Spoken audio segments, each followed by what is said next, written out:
Hello दोस्तों, आप लोग का जीके में स्वागत है।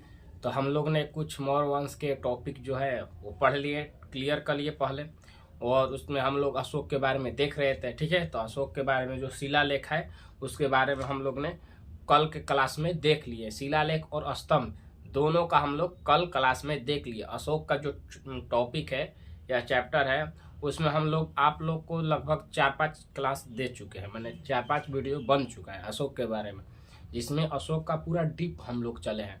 उनके बारे में जो है शिलालेख उसके बारे में हम लोग देख लिए, स्तंभ के बारे में देख लिए, वो क्या क्या किए थे उसके बारे में हम लोग देख लिए, युद्ध किए थे, कौन प्रांत को अपने में शामिल किए थे, इसके बारे में हम लोग ने सब कुछ देख लिए हैं। ठीक है, तो हम उसके आगे आज हम लोग चलेंगे। ठीक है, तो कल के क्लास में हम लोग ने शिलालेख के बारे में देखा था और स्तंभ के बारे में देखा था, और आज उसके आगे हम लोग देखेंगे।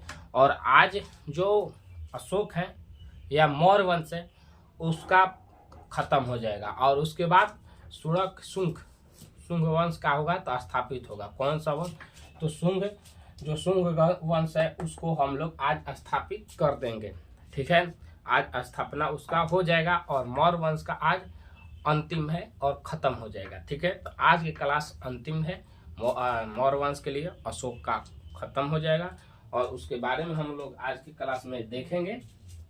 ठीक है, तो आज का क्लास बहुत इम्पोर्टेंट है, क्लास करिए। और इसके पहले वाला जो ही है, अब वही बात है ना कि आज जो भी लड़का आएगा और सोचेगा कि हम आज ही देख के और समझ जाए, तो कुछ समझेगा नहीं। इससे पहले को जाए पहला वीडियो देखे, इसके जितना भी पहले हम बता दिए है, वीडियो डाला हुआ है, वो जाके देखे और इसके बाद आज का वीडियो देखे। ठीक है, तब समझ में आएगा, नहीं तो नहीं समझ में आएगा। फिर कहेगा समझ में नहीं आ रहा तो कहाँ से होगा। तो पहले जाके वीडियो देखे। आज हम लोग चलते हैं क्वेश्चन की ओर। तो जो मौर्यकालीन में ये मुद्राएं नहीं है, अर्थव्यवस्था, जो अर्थव्यवस्था था ना, अर्थव्यवस्था उसके बारे में है। ठीक है, मुद्रा यहाँ दिया हुआ है। तो जो अशोक थे उनके अर्थव्यवस्था में, जब अशोक थे जिस समय शासक कर रहे थे, आज के युग में हम लोग देखते हैं तो आज के युग में इंडस्ट्री आ गया, कंपनी फैक्ट्री बैठ गया, तो जिससे हम लोग चल रहे हैं। ठीक है, आज के युग में पहले वाला नहीं है। पहले हम लोग कृषि पर आश्रित थे, इसमें चलते हैं, उसके बाद हम लोग इधर आएंगे। पहले जो अर्थव्यवस्था थी हम लोग का, जीने का और रहने का, खाने का मुख्य उद्देश्य क्या था? तो कृषि था। क्या था? कृषि था। अभी भी जीने के लिए कृषि जरूरी है, ऐसा बात नहीं है कि जब किसान खेती नहीं करेगा तो हम लोग खाएंगे क्या, जिएंगे क्या? तो अभी भी है। तो क्या था? तो कृषि था। क्या था? तो कृषि। ठीक, अर्थव्यवस्था का मुख्य केंद्र क्या था? तो उस समय कृषि था। ठीक है, और वो लोग मैंने किसान पे बहुत अधिक बल देते थे। जो खेती है, किसान बोला, जो खेती है उस पे अधिक उन लोगों ने बल देते थे। ठीक, और अधिक लोग खेती करना चाहते थे। ठीक है, उस समय आज के जो दौर चल रहा है जिसमें हम लोग तैयारी करते हैं जॉब के लिए, उस समय ये सब नहीं था। उस समय खाओ पियो, खेत में खेती करो और उससे धान उपजाओ, गेहूं उपजाओ, जो भी फसल है उसे उपजाओ। ठीक है, तो उस समय कृषि पर। ठीक, उसके बाद अब कृषि होगा तो उसको खेत है तो उसका जोत कोड़ या जाने आने का, उस समय के बैलगाड़ी व्यवस्था थी। तो बैलगाड़ी जो थी बैल से चलती थी। ठीक है, बैल जिसको बोलते हैं, तो उससे चलती थी। तो उस समय के लोग जो थे तो पशुपालन में पशुपालन करते थे। उस समय के व्यवस्था में पशु को पालते थे। ठीक है, और खेती करते थे। उसके बाद गोदाम, जो घर होता था उसमें चावल रखने के लिए रखते थे। उस समय के शिक्षा का जो केंद्र था, जो शिक्षा का मेन केंद्र है, वो तक्षशिला में था। कहाँ पे? तक्षशिला में। तक्षशिला के बारे में हम बताए थे आप लोग को, जिसमें तक्षशिला में ये बताए थे कि जो चाणक्य थे, चंद्रगुप्त के जो गुरु थे, वही उनको लाए थे। तो जो चाणक्य थे वहाँ के कोची थे। तो आज के जो उस समय का कोची बोलते हैं, ध्यान पे नहीं आता है। आज के हम लोग कैसे कॉलेज के प्रिंसिपल होते हैं, वैसे उस समय ध्यान पे नहीं आता है। तक्षशिला के चाणक्य कोची थे, चलिए आगे आएगा, बाद में बता देंगे। तो वहां के क्या थे, तो चाणक्य थे, ठीक है। उसके बाद आगे हम लोग चलते थे, तो उस समय ये हो गया, समझिए, कृषि पर बल देते थे, किसानों माने कृषि माने खेती बाड़ी पे। उसके बाद पशुपालन करते थे। जब देखिए पशु को पालेंगे तो उसी से क्या होती थी, खेती होती थी, जिसमें बैल होते थे। खेत को क्या करते थे, तो जोतते थे, कोड़ते थे, उसके बाद हम लोग बिया डालते थे और उपजाते थे, ठीक है। और बैल के माध्यम से हम लोग क्या करते थे, तो बैल के माध्यम से उसमें 2 पहिया लगा के कहीं जो अनाज है उसको लेके जाया जाता था, जिसे बैलगाड़ी बोलते हैं, ठीक है। तो उस समय ये हो गया, कारखाना हो गया, ठीक। और आगे शिक्षा का केंद्र तक्षशिला हो गया, ठीक है। तो आगे चलते हैं, आगे देखते हैं। आगे जब देखते हैं तो जो सरकारी भूमि थी, सरकारी भूमि को उस समय क्या कहते थे, तो सीता भूमि बोलते थे। क्या बोलते थे, तो सीता भूमि बोलते थे, सीता भूमि बोलते थे। हाँ, याद पड़ गया। उस समय का जो चाणक्य थे, चाणक्य थे वो क्या थे, आचार्य थे। तक्षशिला के क्या थे, तो आचार्य थे, आचार्य, ठीक। तो आचार्य थे, तो कौन थे, तो कौन थे, तो चंद्रगुप्त, चंद्रगुप्त बोल, चाणक्य जो थे तक्षशिला के आचार्य थे, ठीक है। आगे चलते हैं। तो संस्कृत जो संस्कार सरकारी भूमि थी, कौन थी, जो सरकारी भूमि थी उसको हम लोग सीता भूमि बोलते थे उस समय, ठीक है।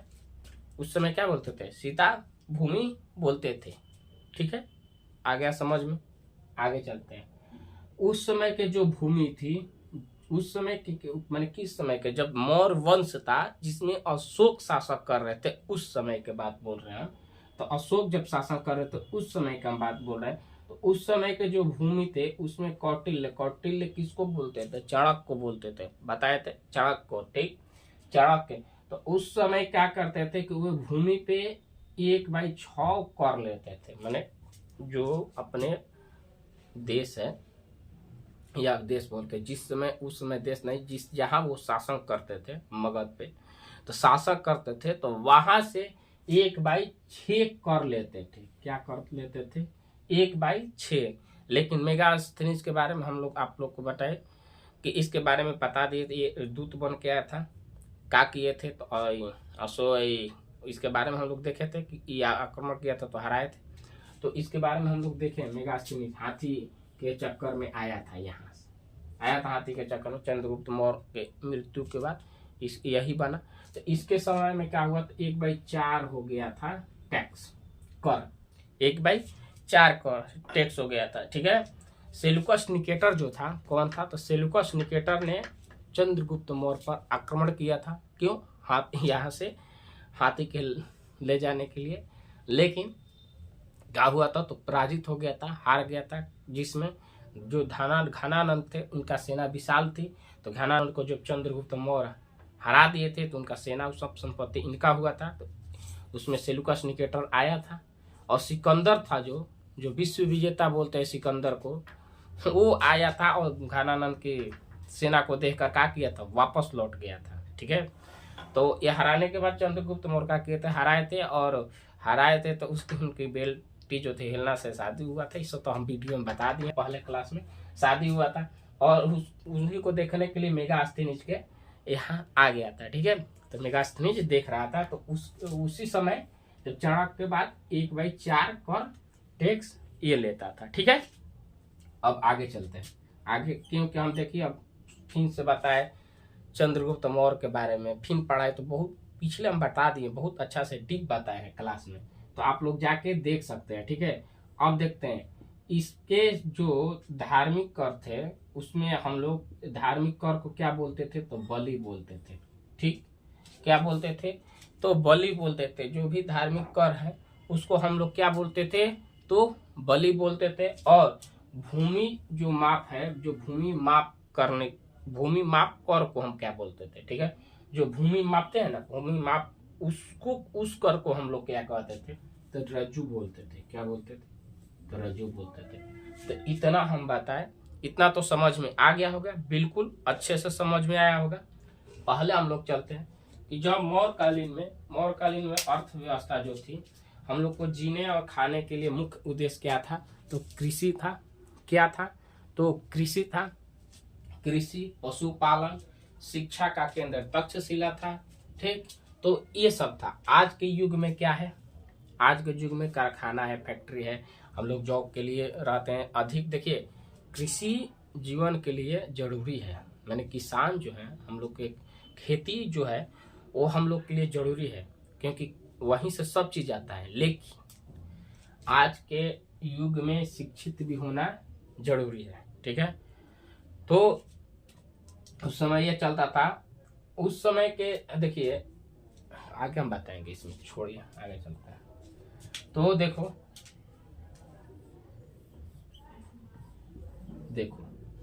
अब जो मुद्रा है, मुद्रा के बारे में हम लोग देखते हैं। ये तो देख ली अर्थव्यवस्था, अब देखेंगे मुद्रा के बारे में। ठीक है, तो मुद्रा में देखेंगे, ये सब हम बता दिए, पढ़ा दिए, पिछले वीडियो में सब बता दिए थे, यहाँ हम समय व्यर्थ नहीं करेंगे। ठीक है, पीछे वीडियो में हम सब बता दिए, उस समय कौन कौन मुद्रा चलती थी, अशोक जब बताया तो उसमें बता दिया। ठीक है, तो मौर्यकालीन में जो राजकीय क्या थी, तो मुद्रा थी, मुद्रा को पर्ण बोलते थे। ठीक है, मुद्रा क्या बोलते थे? तो पर्ण बोलते थे। चांदी के सिक्का होते थे, चांदी के सिक्का को कांसा पर्ण बोलते थे।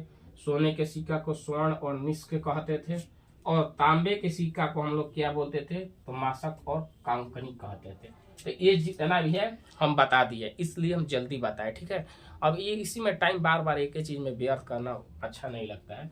तो ये हम जो है, ये सब है मौद्रिक के बारे में हम लोग पढ़ लिए थे पहले ही। ठीक, इसलिए हम लोग जल्दी देख लिए। अब आगे इधर चलते हैं। अब हम लोग को ये अशोक है, जो अशोक का पतन होगा, खत्म, अशोक की मृत्यु करा देंगे, और मृत्यु होने के बाद जब जन्म करा दिए तो मृत्यु करा देंगे, और मृत्यु होने के बाद उनके बेटा आएंगे, और मौर्यकालीन जो है उसका पतन होगा। तो पतन के बारे में भी हम लोग देखेंगे, क्यों पतन हुआ था, इसके बारे में हम सब जानेंगे। क्यों कि बताइए दिए कि बौद्ध धर्म के और इनका क्या हुआ, झुकाव हो गया था, युद्ध नीति को त्याग दिए थे, अपना तलवार रख दिए थे कलिंग के युद्ध में। क्या कलिंग के युद्ध में क्या किए थे? तो युद्ध नीति में ये तलवार रख दिए थे, जिसका कारण यही बन गया पतन होने का। तो क्या हुआ? तो पतन होने का कारण मेन मुख्य उद्देश्य था इनका युद्ध नीति को त्यागना। क्या हुआ? तो मुख्य युद्ध नीति को त्यागना, हम देखेंगे इधर। अभी तो चलते हैं इधर। तो उस समय, अब देखिए उस समय क्या हुआ कि इतना तो हम लोग देख लिए। अब मौर्य काल में जो महल होते थे, महल जो होते थे, जो भी महल होते थे वो बनते थे। तो आज के युग में हम लोग सीमेंट मसाला जो भी मिला के बना देते हैं, लेकिन उस समय क्या होती थी? तो ये महल जो थी वो लकड़ी की बनती थी। किसकी बनती थी? तो लकड़ी की ये महलें बनती थी। मौर्यकालीन जब समय चल रहा था तो उस समय जो भी महल थी वो क्या के बनती थी? तो लकड़ी की बनती थी। किसकी? लकड़ी की बनती थी। ठीक है, तो लकड़ी की बनती थी। आगे चलते हैं आगे। तो ये जो भी भवन है वो क्या थी? मौर्यकालीन में लकड़ी की बनती थी। और जो बनाया था वो पटना का कौची था? कुम्ह। देखिए, कुम्हार,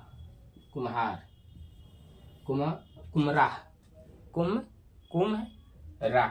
तो इसे पटना में के यही क्या किए थे? तो पटना में महल का निर्माण किए थे, जो मौर्यकालीन में के। तो ये ठीक, इसके बारे में हम लोग देखें तो पटना में जो भी भवन बने थे लकड़ी की, वो किसने बनाया? तो कुम्हराह ने क्या किया था? तो पटना में लकड़ी की महल बनाई थी। किसके लिए? तो मौर्यकालीन में मौर्य के राजा के लिए। ठीक है, मौर्यकालीन में जो राजा थे उस समय महल बनी थी, तो उसमें कौन बनाए थे? तो लकड़ी के बनाए थे, कुम्हराह। ठीक, इतना समझ में आ गया। अब आगे देखते हैं। तो ये तो बनाए थे, उसके बाद आगे देखेंगे। तो ये हो गया। उसके बाद अशोक के जो भी है, अशोक थे, तो अशोक के समय ये क्या है? तो अशोक के समय एमपी में, कहा? एमपी माने मध्य प्रदेश, मध्य प्रदेश, मध्य प्रदेश में एमपी में क्या हुआ कि सांची स्तूप का किया गया, सांची स्तूप मिला, मैंने बना था, ठीक है। कहाँ पर? तो मध्य प्रदेश में, ठीक है। और ये जो स्तूप बना था वो सबसे बड़ा स्तूप है। यदि पूछेगा कि सबसे बड़ा स्तूप, तो सांची स्तूप जो अशोक के समय बना था, ठीक है। हो गया मौर्यकालीन में।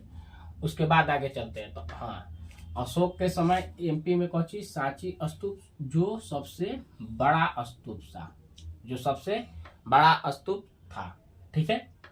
अब आगे देखेंगे, तो अशोक स्तंभ के बारे में देखेंगे हम लोग। किसके बारे में? तो अशोक स्तंभ। तो जो भी अशोक स्तंभ है कहाँ पे बना था? तो यूपी के सारनाथ में, जो यूपी है, क्या है? यूपी, जिसे हम लोग उत्तर प्रदेश बोलते हैं, वहां पे क्या? तो सारनाथ, कौन सा?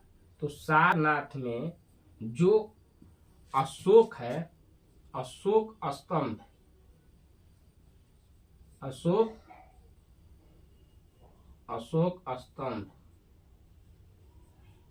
अशोक स्तंभ कहाँ पे बना था? तो यूपी के सारनाथ में अशोक स्तंभ का हुआ था, तो बनाया था, ठीक है, बना था, जिसे अशोक, हाँ, ये सारनाथ में क्या हुआ था? तो अशोक का स्तंभ बना था। इसमें देखते हैं आप लोग, अभी तो हम ये डिजिटल बोर्ड नहीं है, नहीं तो बता देते हैं, जिसमें आप लोग देखते हैं कि ये बाघ का यहाँ क्या होता है? चित्र होता है, और इनका 2 पैर ऐसे निकला हुआ रहता है, ठीक है, और फिर इधर भी निकला रहेगा ऐसा ही, मैंने चारों तरफ होता है, ठीक है।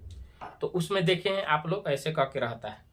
तो अशोक स्तंभ कहाँ से बना था? ये बार बार पूछता है अशोक स्तंभ के बारे में, ठीक है।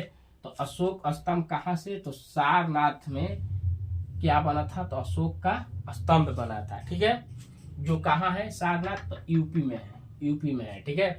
अशोक स्तंभ जो सारनाथ में बना था वो कहाँ पर है? तो यूपी में है, ठीक। आगे चलते हैं, आगे देखते हैं। तो अगला में देखेंगे। तो जो भी पत्थर थे, क्या थे? पत्थर जो भी थे, पत्थर से क्या होता था? तो पत्थर पे कलाकृति, माने पत्थर को काट के हम लोग मूर्ति का निर्माण करते थे, कलाकृति, ठीक। तो जो भी पत्थर है उसमें हम लोग क्या करें कि एगो बड़ा सा पत्थर का चट्टान ले लिए, क्या किए? तो बड़ा सा पत्थर का चट्टान ले लिए, और उसको छोटे छोटे छेनी और हथौड़ी होता है, जिससे हम लोग काट के छोटा काट के उसमें क्या करते थे? तो किसी भी मूर्ति का आकार देते थे, ठीक है। कोई भी मूर्ति का क्या करते थे? तो आकार हम लोग दे देते थे, ठीक। क्या करते थे? तो मूर्ति का आकार देते थे। तो वही चीज को, उसी को क्या बोलते थे? तो कलाकृति। तो कलाकृति में क्या हुआ कि पटना, कौन सा? तो कलाकृति कहाँ से? तो पटना में क्या है? तो पटना में दीदारगंज, पटना में कौन? दीदारगंज, ठीक। पटना में कौन सा? तो दीदारगंज। दीदार से हमको एक बात याद आ गया, चलो बता देते हैं आज।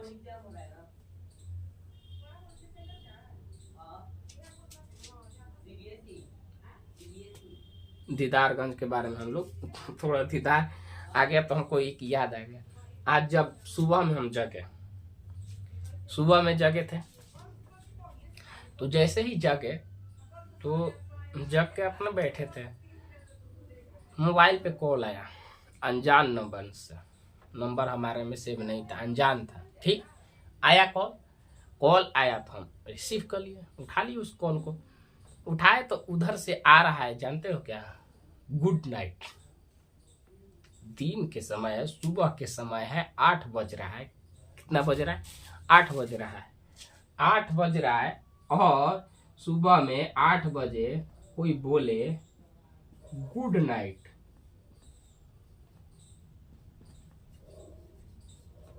क्या? तो गुड नाइट, इसका अर्थ क्या है? अब कोई बोलने वाला कौन सा हो ये भी देख लो, कोई लड़की हो, कोई लड़की हो, हम जब सुने गुड नाइट हमको सदमा लग गया कि कौन पागल है, मैंने कौन पगली है कि जो सुबह में गुड नाइट बोल रही है। तो हम तो फिर बोले हेलो, तो इधर से जैसे आवाज गया ना तो कॉल जो है, जो कॉल आया था वो कट गया, कट हो गया, कट हो गया। तो कॉल जो का हुआ तो कट हो गया, तो कॉल कट हुआ तो हम पुनः दोबारा लगाए तो उधर से हम इधर लगाए जब, तो बोले हाँ हेलो, तो वो तो दूसरी कॉल, हाँ लगाने से पहले सुन लो, हम जब कॉल किए तो वो दूसरी कॉल पे व्यस्त है, जो की थी वो दूसरी कॉल पे व्यस्त है। कुछ देरी में हम किए थे, 5-10 मिनट के बाद किए थे, तो दूसरी कॉल पे व्यस्त थी। तो हम जब कॉल किए तो वो रिसीव की, हम बोले कि हाँ हेलो, तो उधर से वो इतना, ये लोग हमको ये समझ में लड़कियां के बारे में नहीं आता है, इतना धीरे बोल देती है कैसे, इतना धीरे बोली। उधर से हम अपना मोबाइल का जो है स्पीकर खोल दिए थे पूरा, जो भी मेरा मोबाइल है, मोबाइल का स्पीकर जो होता है उसको खोल दिए थे, फुल साउंड किए थे। उधर से इतना धीरे आवाज आ रहा कि हमको सुनाई नहीं दिया। तो मोबाइल को, जो ये मोबाइल है उसको ऐसे किए, फिर बोला हेलो, उधर से बोले कि हाँ हेलो, तो बोले कि कॉल आया था। तो बोले कि हम कॉल कब किए हैं, तो बताए कि इतना बजे। तो बोली कि गलती से लग गया था। इसका अर्थ समझ में आया? इतना देरी से हम क्यों इतना धीरे से बताए, इसका अर्थ ये है कि रात में क्या हुआ कि वो रात में तो बात की होगी, रात में बात करते करते सो गई, का हुई सो गई, और जैसे ही सो गई तो उसको लगा कि हम अभी रात में ही हैं।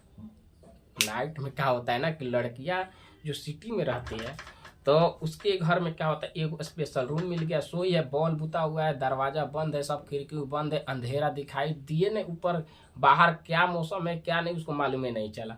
तो वो क्या हुआ कि वो बोली कि उसी को हम बताया, तो क्या हुआ कि रात में तो बात करके सो गई होगी।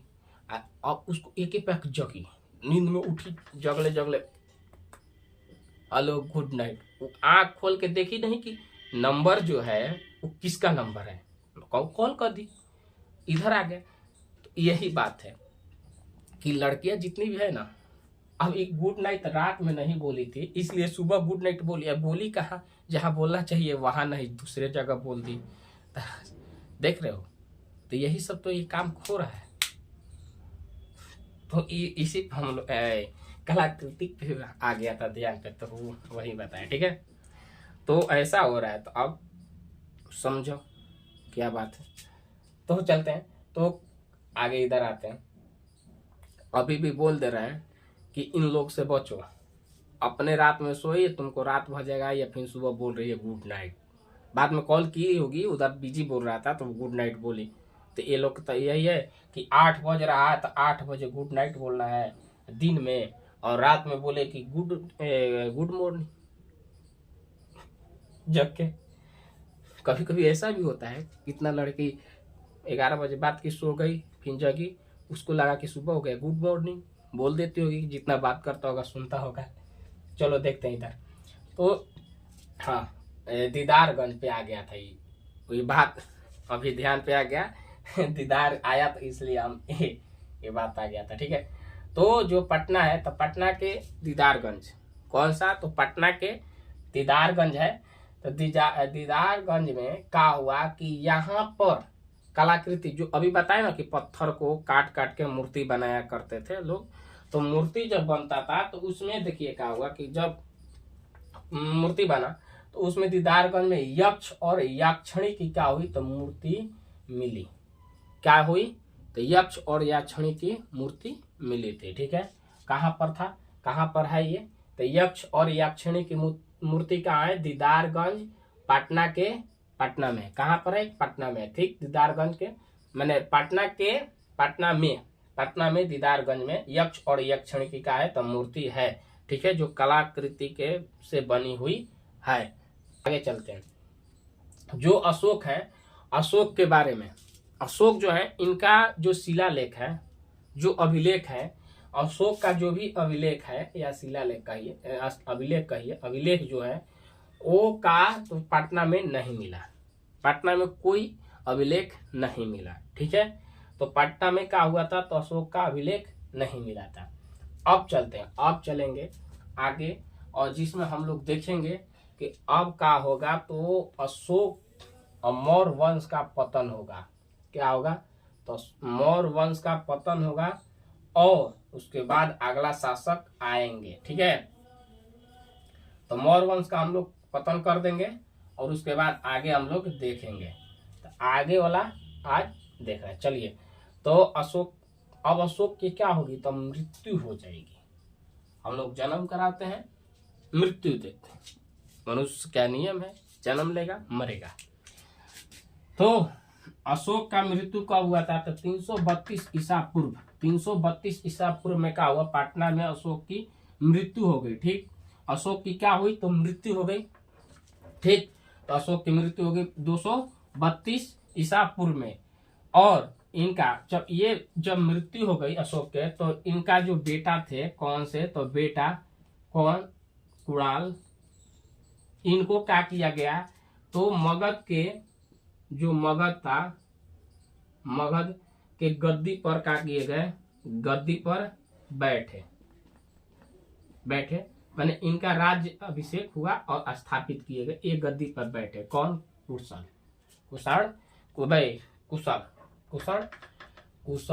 कुशल जो ये थे क्या हुए, गद्दी पर बैठे। ठीक है, गद्दी पर बैठ गए और गद्दी पर बैठ के ये भी कहा कि एक अशोक का जो देवनाम प्रिय के क्या किए, तो ये भी उपाधि धारण किए। देवनाम प्रिय ये भी उपाधि धारण किए, जो अशोक ने भी धारण किया था। उसके बारे में हम लोग देखे थे पिछले क्लास में, जो शिलालेख के बारे में बताए थे। ठीक है, और अभी बता रहे हैं कि जो भी लड़के हैं यदि मेरे से नहीं जुड़े हैं, वो जुड़ना चाहते हैं, तो यूट्यूब पे जाकर, यूट्यूब पर जाइए, यूट्यूब पर जाकर और रुद्र 215 लिखिए और इसको सर्च कीजिए, वहाँ फोटो आएगा। इसको सब्सक्राइब कर लीजिए, बेल एंड घंटी को दबा दीजिए और उसके बाद हमसे जुड़ जाइए। और हिस्ट्री का जो बैच है ऐसे ही बताएंगे, पढ़ाएंगे। तो एक बार जाके इस चैनल को जुड़ जाओ और लाइक शेयर कमेंट शेयर सब कर दो। ठीक है, उसके बाद देखो, तो ये भी धारण किए थे। और इसमें क्या हुआ कि अंतिम जो थे, कौन, मगध बोल रहे हैं, मौर्य वंश के जो अंतिम शासक, कौन से अंतिम, तो अंतिम वृहदत्त को क्या थे, तो अंतिम। ठीक, तो वृहदत्त अंतिम चलेंगे इसमें। तो चंद्रगुप्त मौर्य संत लोग चले, चंद्रगुप्त मौर्य। उसके बाद इनका बड़ा बेटा कौन था, तो सुसीम था, सुसीम के बाद ये क्या किया था, तो दबाव जो तक्षशिला में विद्रोह हुआ था वो नहीं दबा पाया था, तो वहां कौन गए थे, तो अशोक दबा दिए थे और अशोक ही उत्तराधिकारी बने, अशोक ही गद्दी पर उत्तराधिकारी बने थे। और पहले वीडियो में हम बता दिए कि 99 भाइयों की हत्या करके ये पटना में कुआं में डाल दिए थे। ठीक है, तो ये सब हम बता दिए थे। तो अशोक के बाद कौन सा आया उनका बेटा, ये कुशल आया, कुड़ल आया। और कुड़ल के बाद, उसके बाद कुषाण वंश आ जाएगा, इसलिए हम बोल दे रहे हैं, कुड़ल आया। और इसके बाद कौन सा आया था, तो वृहदत्त, यहाँ कुड़ल। और अंतिम जो था, अंतिम में कौन था, वृहदत्त आया था। तो ये तो अशोक के संग चला, इतना काल तक हम लोग ने देखा। वृहदत्त के बारे में हम लोग देख रहे हैं। ठीक है, तो वृहदत्त आया और वृहदत्त जैसे ही आया तो इससे पहले हम देखिए बताए थे, वृहदत्त जैसे ही आया, इससे पहले बताए थे कि जब अशोक थे तो उसने, अशोक जब थे तो वो क्या किए थे कि कलिंग पर क्या किए थे, तो कलिंग को जीते थे। कलिंग पर युद्ध करके कलिंग को क्या किए थे, तो कलिंग को जीत लिए थे। ठीक, और अपने में साम्राज्य में स्थापित कर लिए थे। ठीक है, ठीक, तो कलिंग के बारे में, वो कलिंग को जीते थे। लेकिन वृहदत्त के समय क्या हुआ कि जो कलिंग के नरेश थे, अरे जीतने का मतलब इस कलिंग को जीत लिए और वहां से जो भी शासक एक अपना शासक बिठा दिए, वहां से क्या कर रहे थे, यहाँ का कर ले रहे थे, मैंने टैक्स यहाँ से ले रहे थे, ठीक है, जो भी ले रहे थे। तो बृहद्रथ के समय जो कलिंग के नरेश थे खारवेल, कलिंग के खारवेल नरेश थे, कौन, खारवेल, उन्होंने मगध से स्वतंत्रता प्राप्त कर लिया। क्या कर लिए, स्वतंत्रता प्राप्त कर लिए, ठीक है। तो मैंने इससे आजादी ले लिए, स्वतंत्र हो गए, ठीक।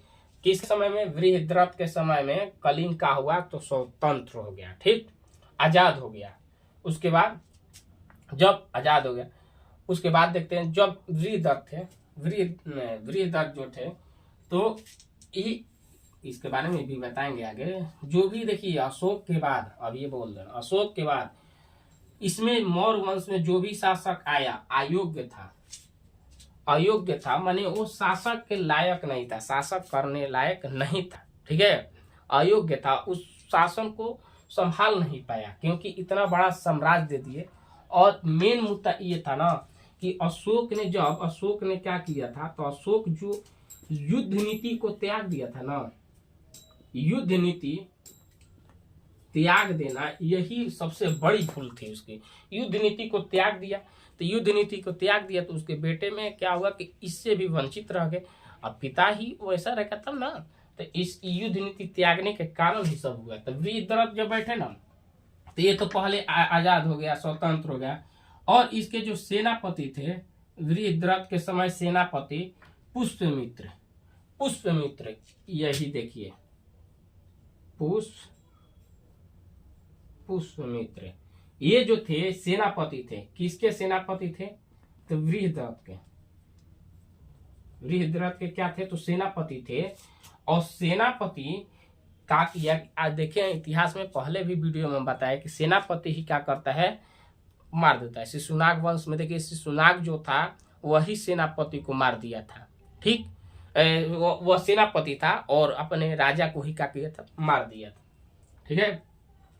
तो पुष्यमित्र का था तो सेनापति, और इसने ही हत्या करा दिया बृहद्रथ का, क्या किया, तो हत्या करा दिया, ठीक।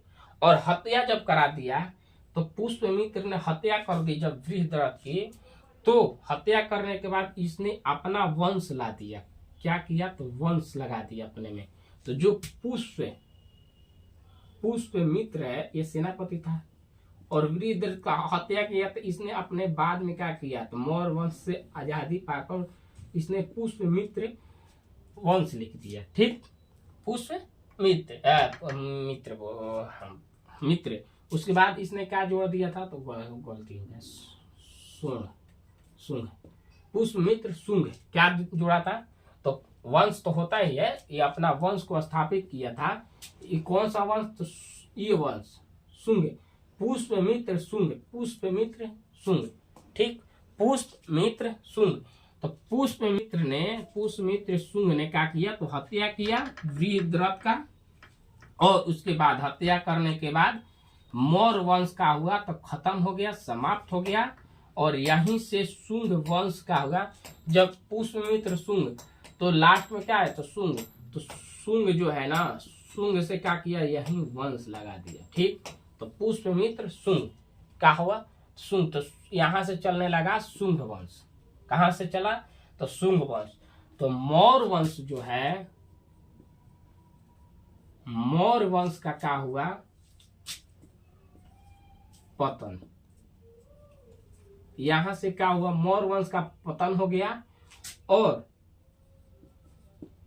शुंग वंश का क्या हुआ, स्थापना हुआ, क्या हुआ, तो शुंग वंश का क्या हुआ, तो स्थापना हो गया, ठीक, मौर्य वंश समाप्त हो गया। अब देखेंगे कि जो मौर्य वंश था उसका पतन का कारण क्या बना, मौर्य वंश का जो पतन के कारण क्या बना, कि आप वो क्यों ऐसा हो गया जिससे उसका साम्राज्य खत्म हो गया। तो पहला था कि जो अशोक ने युद्ध नीति त्याग दिया, पहला जो था अशोक क्या किए थे, युद्ध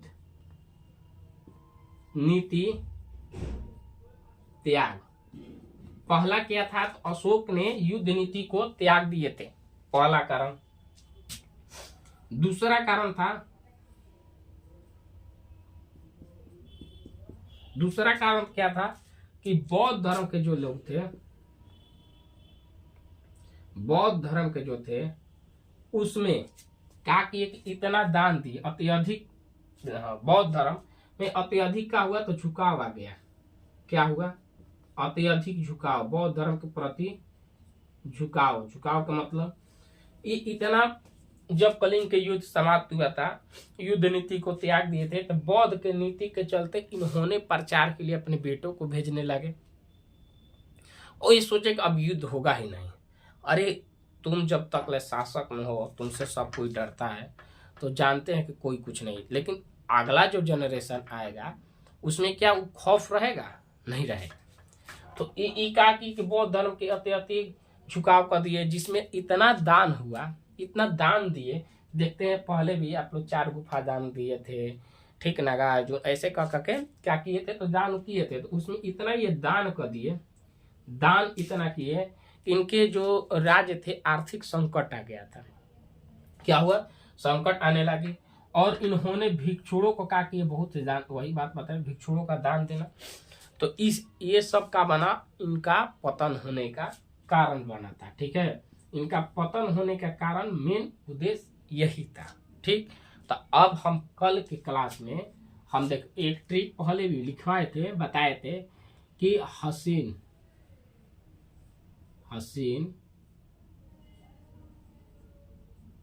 मशूक, हसीन मशूक सा। इसमें देखिए पहला हर्यक वंश हम लोग समाप्त कर लिए, जिसने बिंबिसार इसका क्या किया था, स्थापना किया था। ठीक है, इसमें पढ़े थे बिंबिसार, अजातशत्रु, उदय, ये क्या किए थे। तो इसका हत्या कौन किया था? अजातशत्रु। अजातशत्रु ने, अजातशत्रु,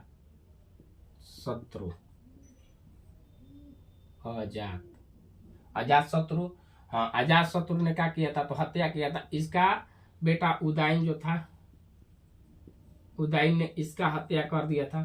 ठीक, इसका हत्या उदयन ने कर दिया था। और इसका बेटा जब आया नंदीवर्धन, तो नंदीवर्धन के क्या हुआ कि जो शिशुनाग था, जो सेनापति था ना,